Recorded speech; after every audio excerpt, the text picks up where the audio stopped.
Have you been told you should take more initiative? Or perhaps you've been telling that to someone else. Either way, this episode with Tom Henschel will outline 3 key steps to help you get started. This is Coaching for Leaders, episode 730. Produced by Innovate Learning, maximizing human potential. Greetings to you from Orange County, California. This is Coaching for Leaders, and I'm your host, Dave Stachowiak. Leaders aren't born, they're made. And this weekly show helps you discover leadership wisdom through insightful conversations. One of the things that we all need to do in our role as leaders is to take initiative. We also need to help others to be able to take initiative well. And if you're anything like me, you may have struggled a bit with both of those at different points in your career. And today, a conversation that's going to help us to do that a bit better. I am so pleased to welcome back to the show Tom Henschel. Tom of Essential Communications supports senior leaders and executive teams. He's an internationally recognized expert in the field of workplace communications and self-presentation and has helped thousands of leaders achieve excellence through his work as an executive coach and his top-rated podcast, The Look and Sound of Leadership, my favorite show on leadership that I listen to all the time. And Tom, in addition, is a dear friend. Tom, I went and looked, and I think if I counted correctly, this is your 16th appearance here on Coaching for Leaders. Welcome back. Wow. Oh, thanks. That's so great. That's terrific. I'm so glad to be back. Oh my gosh, me too. Me too. And it has been a bit since you've been on, and you and I have been having this conversation. You say on your podcast, the ongoing conversation of leadership. And you and I have been having an ongoing conversation over the last couple of months about this topic of initiative. And it is one that I think a lot of us struggle with. I know I have at points in my career for sure. You and I both see this a lot. And you brought a question into our conversation that I'd love to have you reflect on a bit. And the question you posed to me is initiative in the eye of the beholder? Tell me about that question. I think sometimes with the best of intention, someone might take initiative. Like I might send an email to a group with the intention of being helpful, with the intention of sharing information. And suddenly my boss comes to me and goes, "What were you thinking? We were not ready to whatever." And I suddenly am going like, I thought I was doing something good. I thought I was taking initiative. I thought I was being helpful. But it didn't land that way on my boss because initiative is in the eye of the beholder, as in your action shows up, the initiative you took shows up, but your intention does not. Ah, boy, that reminds me of where I started in my career when you said that. The feedback I got regularly the first few years of my professional career was you're not showing enough initiative. And it was really interesting to me at the time of getting that feedback, because when I would get that feedback, I would respectfully listen and I'd ask a few questions and I'd walk out of those conversations and I'd think, what are they talking about? I remember one manager in particular, I'm thinking like, I'm taking initiative all the time. I'm doing stuff. I'm trying new things.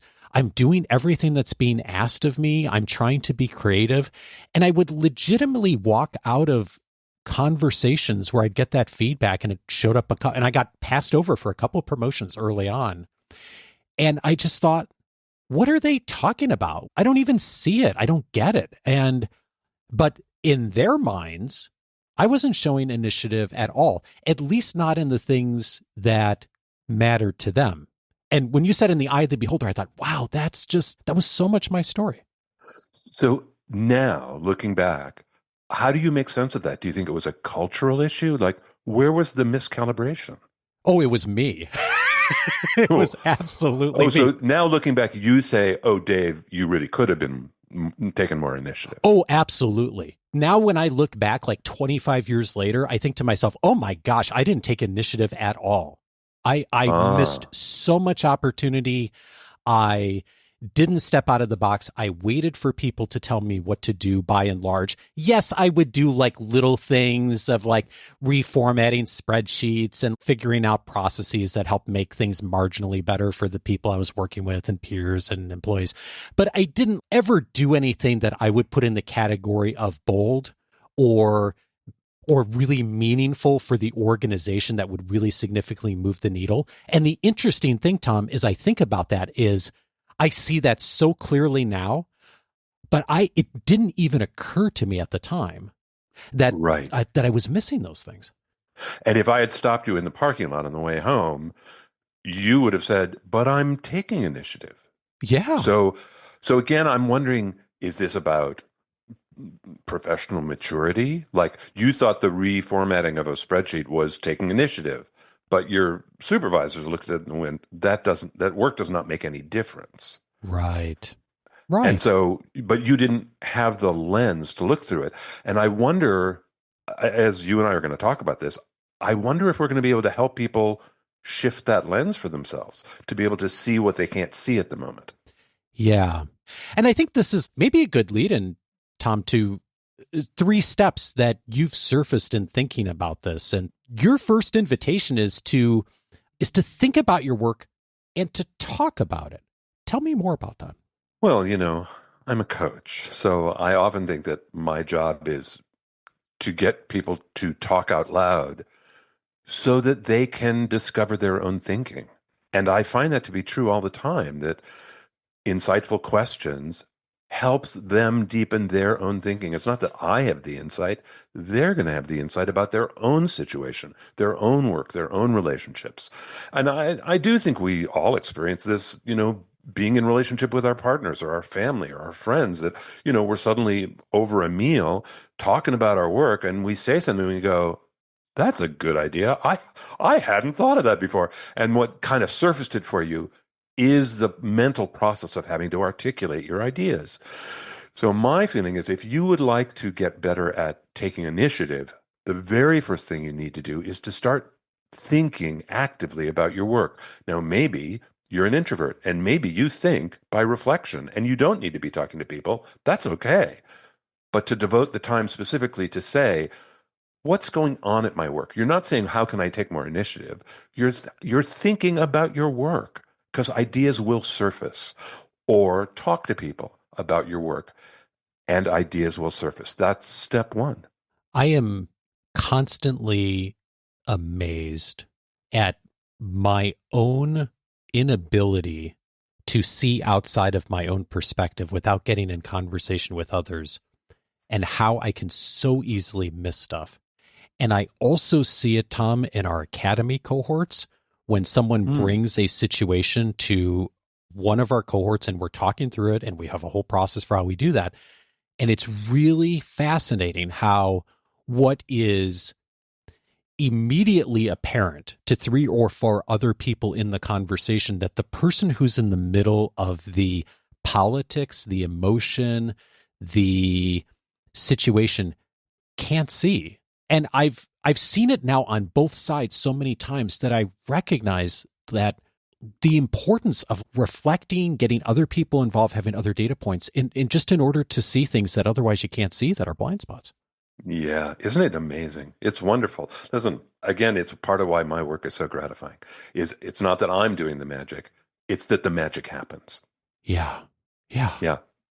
The thing that has been an indicator that I've noticed, both in myself and in the people I work with, at this step of like, okay, in thinking about it, in talking about something in an ambiguous situation, if I could talk, of like, should I do something or not, is one indicator that tends to come up a lot is, do I feel like I'm waiting for someone else? Yeah, right? And yeah. I've noticed that sometimes legitimately I or someone else needs to wait for someone else because it's a policy decision, because there's an approval, because there's some sort of formal thing that needs to happen. I found more often, though, that feeling of I'm waiting on someone else is that the someone else is not going to happen. You know, it's sort of an indicator that like, okay, if I find myself and noticing myself waiting on other people a lot, that actually I've realized over time that like that may be an indicator coming back to me or whoever the person's waiting that like, oh, maybe I should be the one taking the first step on this. I also think it echoes back to that idea of, will it be well received? And that may be part of the fear too. It's like, well, I could do that, but I'm not sure if I should do that, right? Is it in the eye of the beholder again? So it might be a little bit of that too. So I think there's many reasons that might block us or inhibit us from taking more initiative. And hopefully this conversation is going to help.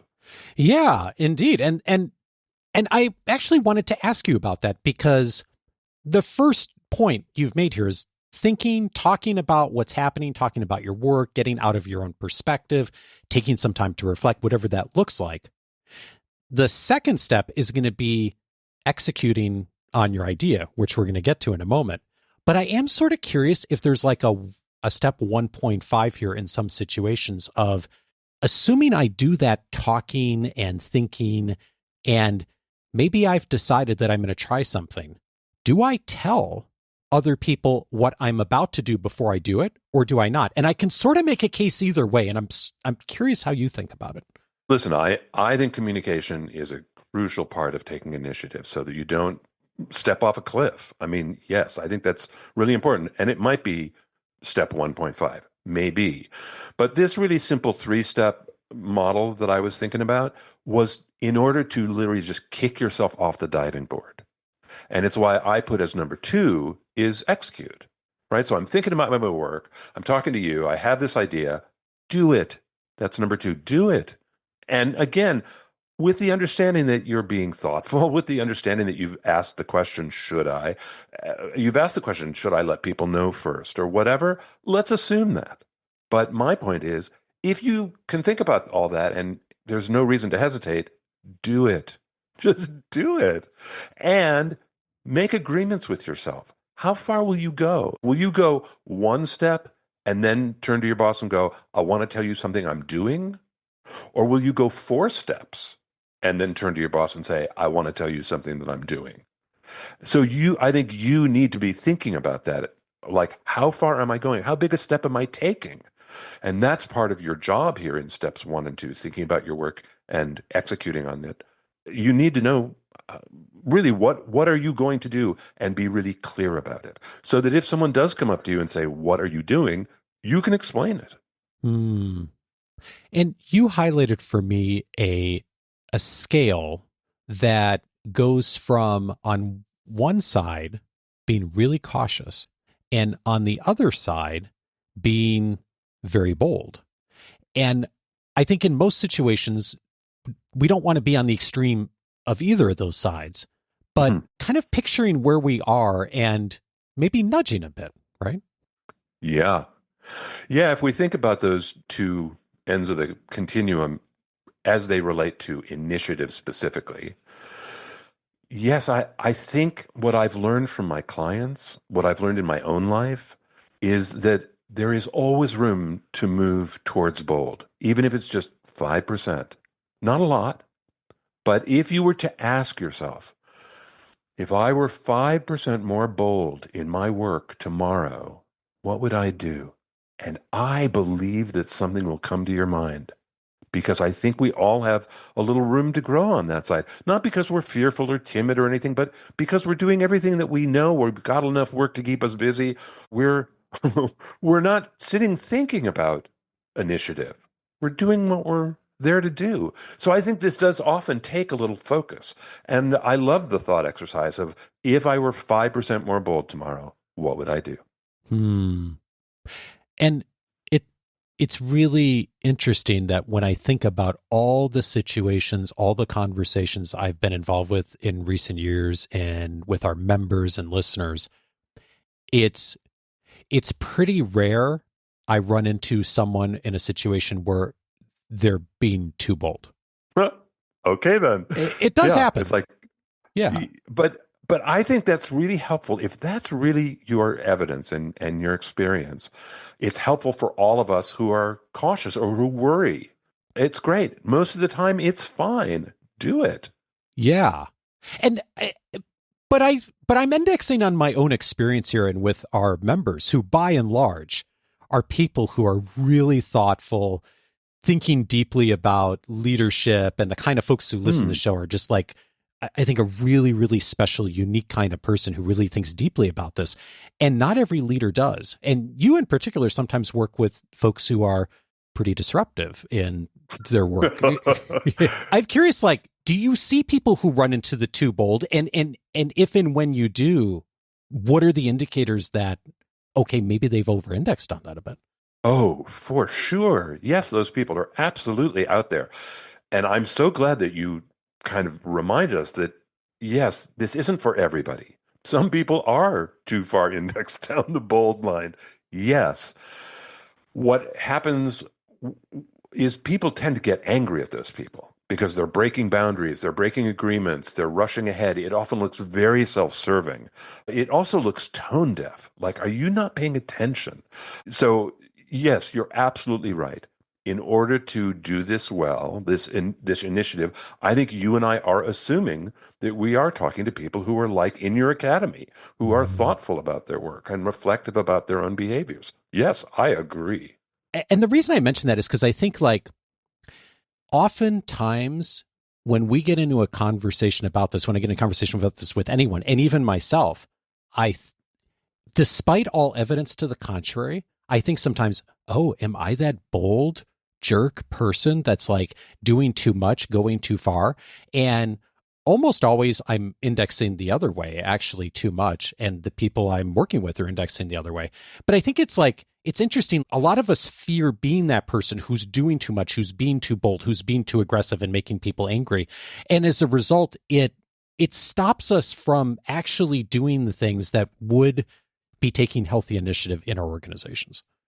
Yes. Yes, it stops people. But I have this conversation with people as a coach. I have this conversation with people all the time, Dave, who say kind of what you say of like, well, I don't want to overstep my bounds and I don't want to step on people's toes. And I usually ask, as I would ask of you, is that actually your pattern? Because what you've actually told me is that going back to early in your career, you're actually calibrated to be more towards the midline than bold down the line. That's not actually your inclination. And I think most people can picture where they are on that continuum. And if they really feel like they're pretty far down the bold line, well, they might want to get some feedback and check that out. But I think most of us are closer to the midline and could move a little further down. Oh, I love that question. Is that your pattern?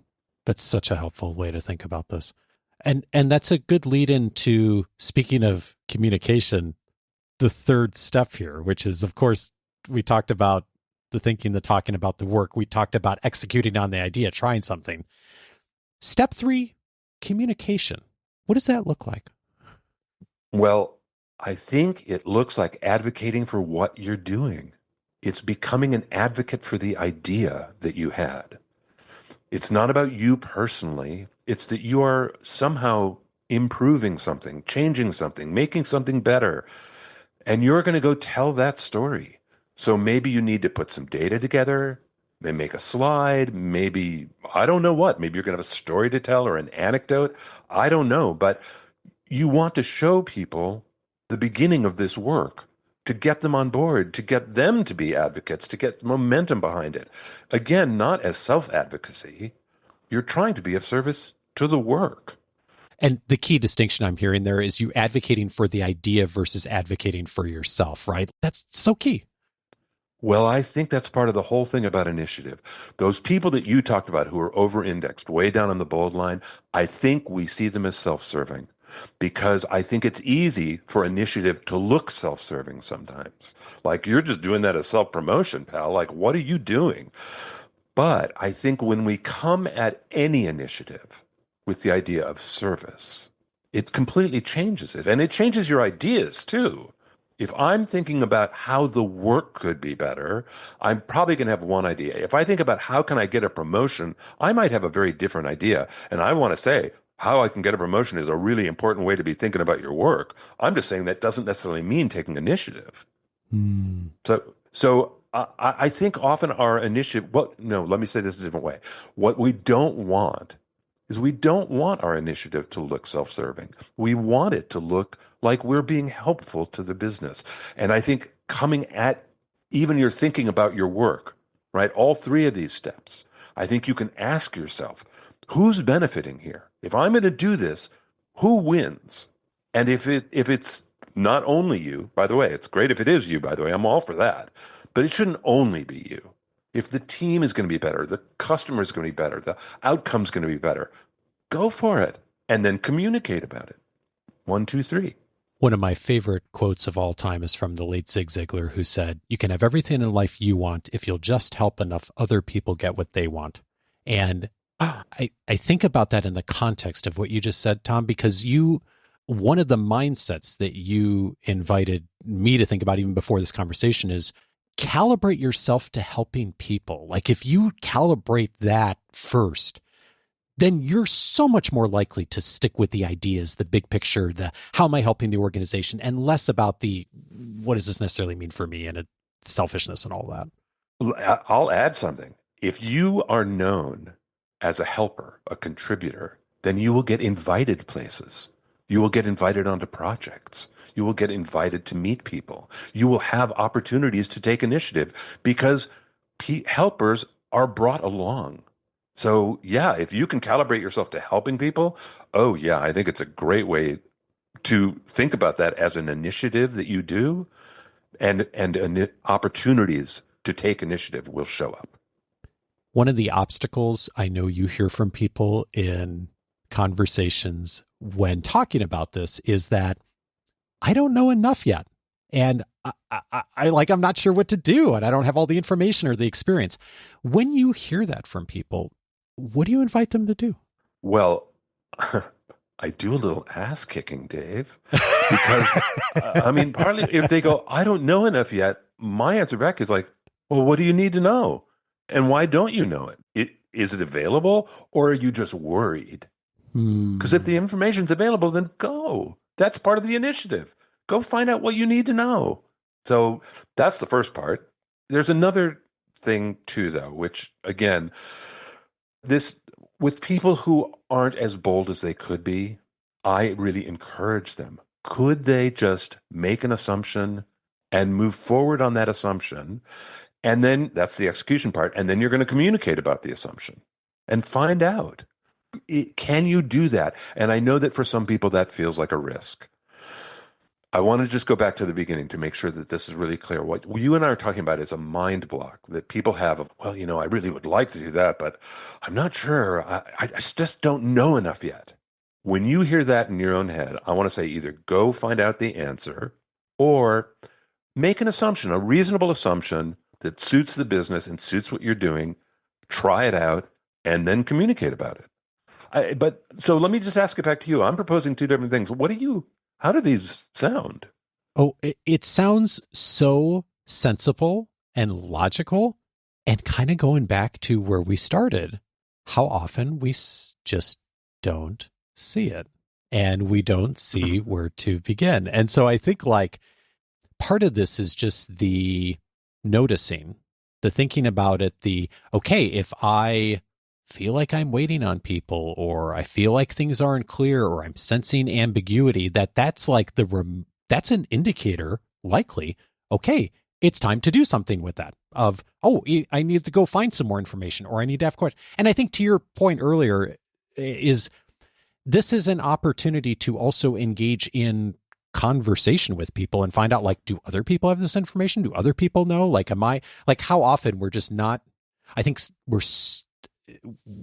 we often have fear of just asking the basic, sometimes obvious question, but sometimes that's a question that needs to be asked. I don't know. Be in conversation with people. Listen, I think in some ways that's taking initiative. Can I tell a quick story? I was having breakfast with a friend the other day, and his kid is new at one of the big state universities in the Midwest. And he's into sports management. And there was this opportunity. He's a freshman, remember. There's this opportunity, and he had to write an essay and all this stuff. And so he calls his dad, and he goes, God, will you help me with my essay? And his dad goes, why don't you just go talk to the coach? And he was like, well, I'm supposed to write an essay. And he was like, well, why don't you go ask the coach what makes a good essay? And he was like, can I do that? And the dad goes, yeah, just go talk to him. The kid goes down the hall, sits down, talks to the coach. The coach says, you want this job? It's yours if you want it. Because he took initiative. Huh. He walked down the hall and went to talk to the coach. And that idea, right? He was like, I don't know enough yet. No, just go do it. And it also speaks to the thing that I think you were talking about earlier, which is you were hearing, go take more initiative, and you couldn't see how. Right. Right. So this idea, one of the things that you and I are talking about at the moment is this idea when I hear I don't know enough, that I'm going to make an assumption. What's important is to know you've made an assumption because that helps you communicate later to say, look, I didn't know this, so I made this assumption it's going to be this way, and then I took that action. And then people go, oh, I see that. By the way, bad assumption, wish you hadn't done it. But at least, it wasn't just you being impulsive. So that idea of having some self-awareness, self-knowledge, I am making an assumption, I'm going to act on this assumption, and we'll see where it goes. I think that's another way to take initiative and give yourself permission to do it. There's two things you mentioned to me leading up to this conversation that I wanted to loop back on. And I don't know if we've talked about either of them yet, but if we haven't, you said you had a trick on thinking about this, and I'm wondering if you'd share that. Yes, I do. This became a trick because it was something that happened to me and I suddenly realized, oh, this is happening. Many, many, many, many years ago, I made a commitment to myself that I would no longer ask questions in emails. And the reason why was because I felt that anytime I asked a question, I was giving the receiver work. And that's not my place to give the receiver work. That's not my intention with the email. Huh. So I started to say to myself, no questions. If you have a question, see if you can turn it into a statement. And what ended up happening over time was I had to make decisions. And so I want to say, if you want to take more initiative, try asking no questions in an email. Make statements because you will have to make choices. You will have to be clear about your position to make a statement. And it forces you to take initiative. It's been a really interesting experience for me. Fascinating. I'm going to try that. I'm going to try that this week. I love it. Oh, I'm going to be curious if it's easy, hard, if you think it's worth it. Yeah, I'd love to hear about it. Oh, I'm sure it'll be hard. And I also think it'll be really useful to try it because, yeah. The other thing that you mentioned leading up to this conversation, and maybe you already shared the story, I don't know, but you said you had a growing up story about taking initiative and the challenge it brought. Would you tell it? So this goes back to me as a kid growing up. I was the youngest of 4 kids, 2 parents, a household of 6. Running a house of 6 can be chaos. And one of the things, looking back now especially, one of the things I think my parents did really well was to create moments where the family worked together for the next part of the day or the next event or whatever it was. So we'd be playing games and then everybody pitches in to clean up or everybody sets the table or clears the dish or whatever. And it's a group thing. So as an extrovert and a little kid who I just loved because I was the youngest, I loved being included. It was a good match for me. But one of the things I learned as I continued to grow up and get older, and, life in the house, not everybody's in the same room at the same time, but sometimes you show up. And one of the things my parents taught me was, if you see everybody working, pitch in. Don't take that as an opportunity to go to the bathroom. Pitch in. And if you don't know what to do, ask. But there's always something to do. So look around and figure it out. And that was really helpful for me as a team participant, as someone who tended to work in large teams, especially when I was in the theater. That there was always something to do and having that as an idea. So that made me take initiative. And that part of it was really helpful. What I found, Dave, and here was where the challenge came, when I moved into a leadership role, like, for example, the first time I directed a play, I was used to being part of the team and taking initiative as a team member, where it's pretty clear how to help. If you look around and you know the work, it's pretty clear how you can pitch in. But when you're the leader, you're suddenly making the work. And I was like, the very first time I worked with designers, I'm going to interrupt myself. I knew how to take care of my actors. I had been an actor. So I could lead my actors and took plenty of initiative with them. I knew what they needed. But my first two designers were all over me. They were like, they were basically saying, you don't know how to direct a play, pal, because I didn't know how to take initiative for them and make the decisions they needed so they could do their work. I didn't know how to do that. And my growing up, as pleasant as it was and as useful as it was, didn't help me there. And I found that I was shy and a little slow to learn. So it was an interesting way. When I was part of a team, I could take initiative. When I was a sole leader, it was harder for me. What helped you shift? Like that first experience of directing a play, and then the second, the third, that made it a bit better. Opening night. Opening night is coming. No, but I'm serious. Like, you don't have a choice. I mean, you could put on a play that's crappy, but if you have a choice, why would you do that? So I learned as fast as I could because opening night is coming and I wanted the play to be good. That was really my motivator was, yeah, there's no time. Get to work. So, yeah, that was a good motivator. Tom Henschel is the host of The Look and Sound of Leadership, my favorite podcast on leadership. He's an executive coach and he's a dear friend. Tom, it is always a pleasure. My words exactly. Always a pleasure.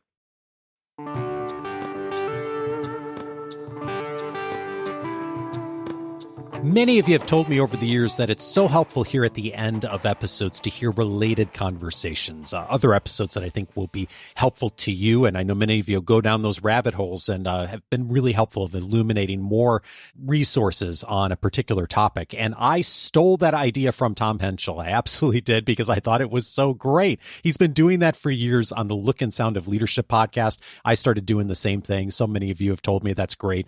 In the spirit of giving back, I'd love to share a few episodes from Tom's podcast, The Look and Sound of Leadership, that I think you should listen to. Some of my favorites in recent years. One of them is episode 166 on The Look and Sound of Leadership, Leadership versus Management. Tom does a beautiful job in this episode of painting the distinction between leadership and management. They are different. They're related. And I get this question a lot from our members. What is the difference? How do you think about it? How do you define them? Tom details that beautifully in episode 166 of his show and really paints the picture of management being about answering complexity. Leadership is the answer to change. And he goes into much more detail there. It's a wonderful, concise way to think about it. It lines up exactly with how I think about it as well. Also recommended his episode 239, 5 Strategies for Dealing with Narcissists. It's just the reality that many of us will at some point work for someone who displays narcissistic tendencies. They do tend to show up in greater numbers in executive leadership, unfortunately, in a lot of organizations. And so how do you deal with that? I hope you're not working for a narcissist right now. It's a difficult thing when you are, but if you are, 5 strategies from his episode 239, I think will really help you to start to take some practical steps to navigate a tough situation like that. Also recommended his episode 250, How to Answer Tell Us About Yourself. That's the question a lot of us have gotten before. Oftentimes it comes up in interview situations. It's also the conversation that inspired this conversation. When I heard that episode, I thought, ooh, that's an ambiguous question. And it got us thinking about how we actually handle situations where there isn't always a clear answer or one way to do things. And Tom really goes into detail in that episode of how to paint that picture really beautifully when you do get that question, how to make it work for you. And then finally, I'd recommend his episode 254, How to Talk So People Understand You. Tom has been teaching for years a framework called sorting and labeling. Bonnie and I use it all the time in our communications to help people understand our message. He's been a wonderful coach to us on this, and so many of you have told me how valuable Tom's methodology on sorting and labeling is. If you need people to understand you better, or if you regularly find that people aren't getting the message, episode 254 of The Look and Sound of Leadership would be a great place to start. And I'd, of course, recommend listening to Tom's show. It airs once a month for about 20, 25 minutes. It's a great compliment to Coaching for Leaders. Thanks, Tom, for all your resources and your mentorship and friendship over the years. In addition to that, I'd recommend going over to coachingforleaders.com. And if you set up your free membership, you're going to get access to a whole bunch of resources. One of them is the ability to search in the library by topics. You can find exactly what is relevant to you right now. One of those topic areas is Tom, because Tom's been on the show so many times over the years. We've databased all the episodes he's been on. So if you're looking for more episodes we've had with him over the years inside of the free membership, just look for Tom Henschel's name in there. You'll find that, along with dozens of other categories of resources that'll be useful to you right now. And if you'd like a bit more, you might want to check out Coaching for Leaders Plus. Every single week, I am writing a journal entry and I'm sharing it with you on email so that you can take the next step on something that's important right now in how you lead. And just this past week or two, one of our members mentioned a difficult conversation they're having with a stakeholder, and a stakeholder who's not very trusting right now. And we talked about how we can do a better job at actually building relationships with stakeholders, especially when there isn't trust. I penned a recent journal entry on how to make your stakeholders shine, some of the key principles I've used over the years, I've seen work for others, and where to begin. It's one of the recent journal entries. You can find it inside Coaching for Leaders Plus. If you'd like to discover more about that, just go to coachingforleaders.plus for information on the journal, our expert chats, topic guides, and much more. Coaching for Leaders is edited by Andrew Kroger. Production support is provided by Sierra Priest. Thanks as always for the privilege to support you, and I'll be back next Monday for our next conversation on leadership.